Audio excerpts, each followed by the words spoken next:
Le Conseil a adopté deux rapports importants au titre du département en charge de l'industrie, du commerce et de l'artisanat qui viennent contribuer à la souveraineté industrielle et agroalimentaire de notre pays. Le premier rapport est relatif à l'adoption d'un décret portant nationalisation de la société nouvelle CITEC. Et le deuxième rapport est relatif à un décret portant adoption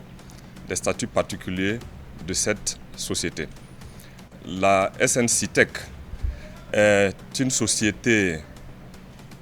doyenne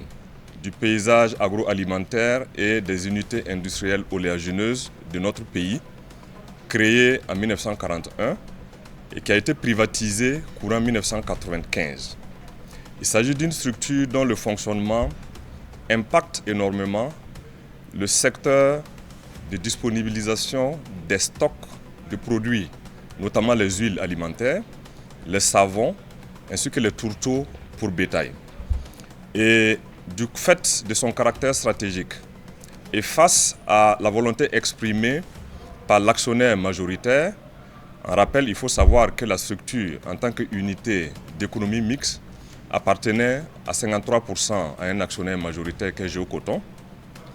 à 34% à la Sofitex et 13% à d'autres petits actionnaires burkinabés. Face donc à la volonté exprimée par l'actionnaire majoritaire de se retirer de son capital et de vendre ses parts, et dans un contexte d'affirmation de la souveraineté industrielle amorcée par le Burkina Faso sous le leadership du camarade capitaine Ibrahim Traoré, président du Faso, chef de l'État, le gouvernement a approché l'actionnaire majoritaire pour lui exprimer sa volonté de procéder au rachat de ses parts, les 53% du capital de la société.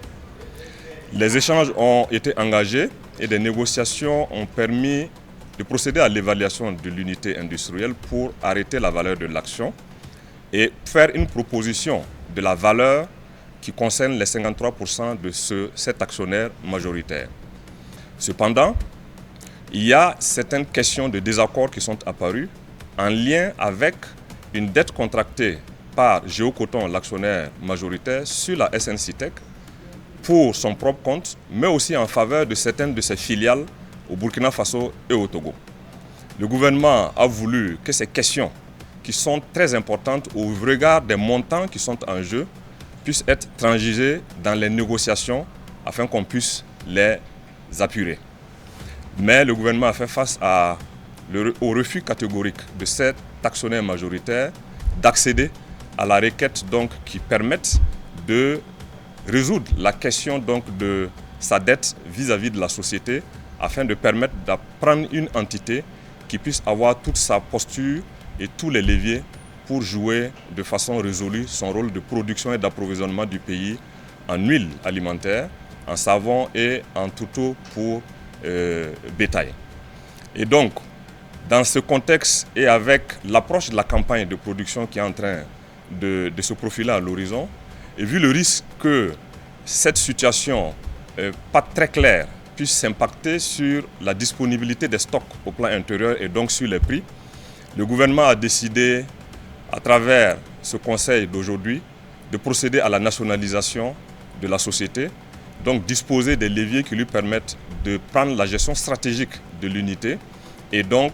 décider de l'orientation de son fonctionnement et de sa production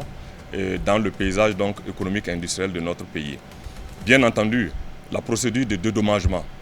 des différents actionnaires, l'actionnaire majoritaire et tous les autres actionnaires, du moment où la société devient dorénavant une société d'État, 100% détenue par l'État, et donc vont se poursuivre ces opérations de dédommagement des différents actionnaires.